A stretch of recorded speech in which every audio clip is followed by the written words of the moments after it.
BYD is now pushing out the Blade 2 battery and also the flash charging as well. That basically the big fast charger with a big battery in it. And so the cars that they're going to be selling us can take quicker speeds, which is going to really change the next couple of years, the EV landscape that we're all looking at. And yeah, the really interesting thing here, I think, is the Atto 3 Evo, which is a very ordinary sort of car, but they've somehow just ticked all of the boxes and they've just gone through the whole car and made it brilliant. And I think that's really, really great. So yeah, this is where the story stops being some very expensive luxury EV with really, really good charging numbers and starts to become something much more useful to all of us. And I think that's kind of the point of my channel for sure, is to talk about things that really pertain to all of us. So the headline numbers are really, really big. BYD's new flash charging system can deliver up to 1,500 kilowatts on compatible cars. That's the important thing. BYD says that it can charge from 10 to 70% in around 5 minutes, from 10 to 97% in 9 minutes, and also if it's minus 30 degrees Celsius, 12 minutes to get from 20 to 97%. So very good. Whatever they're doing is wizardry. It's brilliant. And yeah, the first important thing to say is that not every BYD with a Blade battery suddenly is going to get this, of course, because you need quite a lot of electronics to do this. Your normal Atto 3 sitting in a driveway in Australia or the UK is not going to magically just charge at 1.5 megawatts now because they put these good chargers everywhere. That's not what's going on. The car needs to have the right battery, the right electronics, particularly the electronics, and also the right cooling on the battery cells to make sure they don't overheat. Or thermal throttle, I suppose, if they just get too hot. And of course you need the right charger for it. So BYD is now starting to move this technology down from the more expensive stuff into the more mainstream cars, hence this video. And sorry about the creaky table, by the way. I'm not in my normal filming spot, obviously. We're in this middle of this heat wave in Europe. Somehow I'm dodging this. I'm obviously in Scandinavia, and inside, there you go, 25 degrees in my office here. Not doing so bad. I don't have any fans on, don't have any heating on, any air conditioning, anything like that. Just the windows are all closed, 25 degrees. No, it's not bad. It's not bad, for sure. In the UK, BYD has now confirmed the Atto 3 Evo. You can go and order one, of course, and it is brilliant. And I think you'll probably not regret it, to be honest. I don't think most people regretted buying the first one, and they've now basically just fixed it and put the motor on the back. Bigger range, bigger power, bigger battery, it looks a bit better, things like that. Nicer colours, in my opinion. So it gets a 74.8 kilowatt hour LFP Blade battery. It's the Blade Battery 2.0, basically 316 miles WLTP range. If you're careful, if you drive slowly, you'll get that range. 220 kilowatt DC charging and 10 to 80% charge time of 25 minutes. So this alone fixes one of the biggest complaints about any EV, but particularly the old Atto 3. The original car had a battery of around 60 kilowatt hours and a maximum DC charging rate of about 88 kilowatts. Actually, it did quite well. The charge curve on the Atto 3 it stepped down like this and did hold the bigger numbers for quite a while, actually. So it wasn't that bad on a road trip. I mean, I'd never had an Atto 3, but I have driven them quite a bit. So yeah, the performance jump really is even bigger when you look at the power and the drivetrain. So the old Atto 3 had front wheel drive, 150 kilowatts of power, which is about 200 horsepower, 201 I think. The new Atto 3, the Evo version, has rear wheel drive as standard. Now there's an option for four-wheel drive, 309 horsepower standard, 380 newton meters of torque, and does 0 to 62 miles per hour in 5.5 seconds, which is roughly, if you go back 20 years and you get one of the good Subaru Impreza turbos, as a lot of Chav and Bogans did, and that was like a quick car for them back then. This is now the standard car that you can go get milk in. You can drive around in a car that's a proper little sports car, really, quicker than most cars were 20 years ago. That's pretty crazy, I think. Yeah, slightly ridiculous. Obviously, you get the fast one, and the fast one has four-wheel drive, 443 horsepower. Obviously, it's four-wheel drive, 0 to 62 miles per hour in 3.9 seconds, which is ridiculous. That is really, really, really quick. The UK price, this is where it gets interesting. It is £38,990 for the basic version and £42,730 for the Excellence version. Again, not cheap, actually, especially not in the way that we understand Chinese cars to be cheap. But for a 316 mile, realistic, if you're driving very efficiently, mile EV, that's pretty good, I think, with these specs. And practically, it's improved in every single sense, really. The boot is now 50 litres bigger. It's 490 litres than before. There's now also, this is the really, really cool thing, because I like a good frunk, personally. I think they're awesome. A 95 litre frunk under the bonnet, so you are not just getting more power, more range, just like a better looking car. You're going to get a frunk as well, which I think is really, really cool, which is a reason enough to buy one, in my opinion. The third generation BYD Yuan Plus, which is the Chinese nameplate closely connected to the Atto 3 family, has now launched with the Blade Battery 2.0 and flash charging technology inside it as well. So they put the electronics in that car. In China, that starts from 120,000 yuan, which is around 17,500 US dollars. It gets two battery options. It gets 57.5 and 68.5 kilowatt hours. The smaller battery pack gives 540 kilometers CLTC range, and the larger one is 630 kilometers of CLTC range.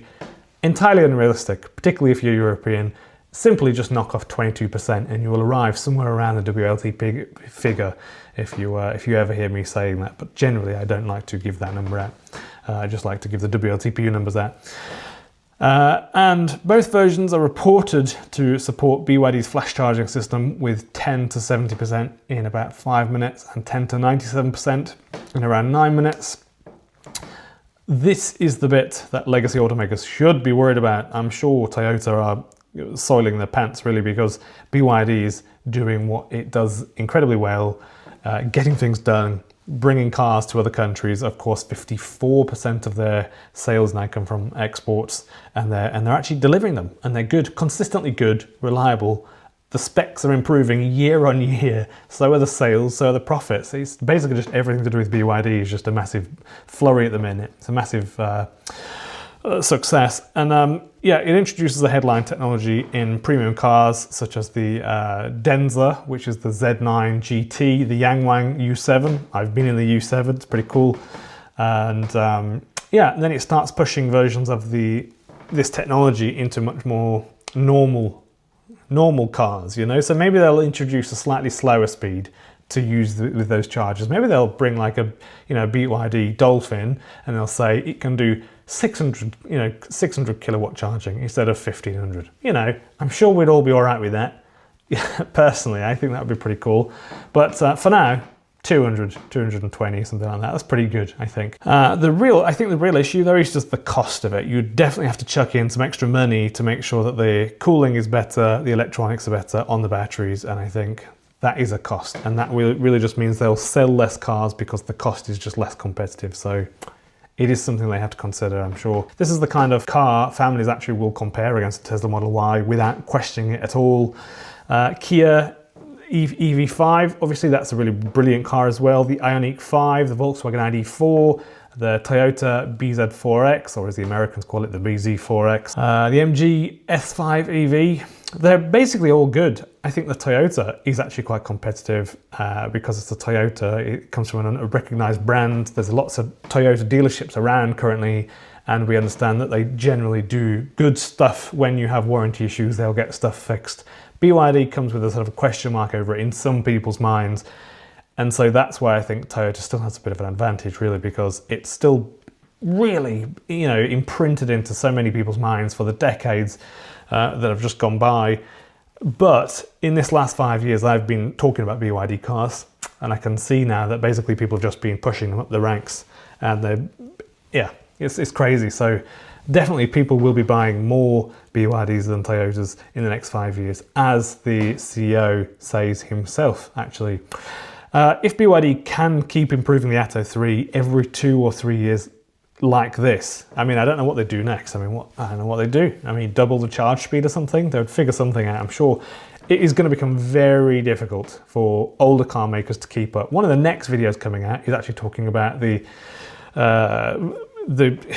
the Volkswagen's largest ever shakeup, and it's closing down maybe up to 4 factories, tens of thousands of jobs gone, simply because of the impact of BYD. If you had to write it down to one company, yeah, it's difficult. It's really, really difficult. So the first Atto 3 was very good because it was simple, decent value, easy to understand. The new Atto 3 Evo, significantly better, a little bit more expensive, because it adds things that EV buyers actually want and wanted and have been talking about for the last few years. They wanted faster charging, more range, they wanted a little bit better performance, they wanted a motor on the back because it just feels better, you don't get the weird silly torque steer, which the Dolphin, I mean I've said for years the Dolphin has more power than it can literally handle. That's just not ideal, it's not great. So anyone who's a little bit enthusiastic, it's not so great, to be honest. Better standard equipment, and also you get much better, a much better technical package when you look at all the electronics inside it and that sort of stuff. So the Chinese Yuan Plus version shows where this probably is going to be going next. Smaller battery packs that can still deliver long claimed ranges, and of course much faster charging and lower prices, just a bit more of a squeezed, crushed in package.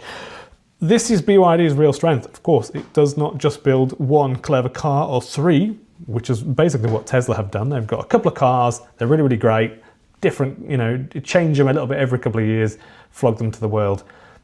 They're very good. Teslas are very, very good. I mean, you just have to go sit in the new Model 3 or the new Model Y, and you'll instantly feel just how good they are. I mean, they've really raised their game from 5 years ago, and they were good 5 years ago. So there we go. I'm not a fanboy of Tesla, but they are pretty spiffing, right? You just can't. A spoon is a spoon, This is a big deal. BYD is already selling huge numbers and competing with Toyota pretty much now. In May 2026, BYD sold 383,000 new energy vehicles globally. Its overseas passenger vehicle sales and also the pickup sales as well for the Shark, you have to consider those as well, of course. They hit 160,000 units in that 1 month, up more than 80% year on year for the same month last year. So this is a company taking new battery technology and trying to spread it across a very large global vehicle business. They've come with a wave of cars, all interconnected, all holding hands. The little cars over there, the Dolphin, the Seagull, you have the various little models in between. You have some flashy ones over there, the Denza, for example, and they're just waving them across the world, and they're simply just better than most things on offer, to be honest, unless you want a petrol Corolla, because they don't do anything like that. But yeah, they're very, very good. So yeah, for me, the Atto 3 Evo is one of the clearest signs of this, really. And yeah, it takes a car that people already know from the last 3, 4, 5 years. It fixed several of its main issues, the obvious ones as well, the obvious weaknesses, like put the motor on the back, yeah, it just makes it more competitive, more battery, more range, faster charging, more power, more space inside. They've given it a really good frunk. The drivetrain is just better. Not just the fact that they put it on the back as well, but they've tightened it up a little bit so that actually the power is more uniform between both wheels, as opposed to having one wheel just start slipping, which is an issue the Dolphin had. So let me know what you think. Is the Atto 3 Evo now one of the best EVs you can buy? Is it one of the more convincing EVs that a family would want to buy? If you're in your 30s or 40s, you want to buy an EV. I think it is. And I think I'd probably have one over a Model Y. Of course, if the Blade Battery 2.0 and flash charging keep moving into the mainstream models, other than that, like the Dolphin, the Seagull, does that make BYD even harder to beat if you're Toyota or Volkswagen, for example, or Hyundai or Kia?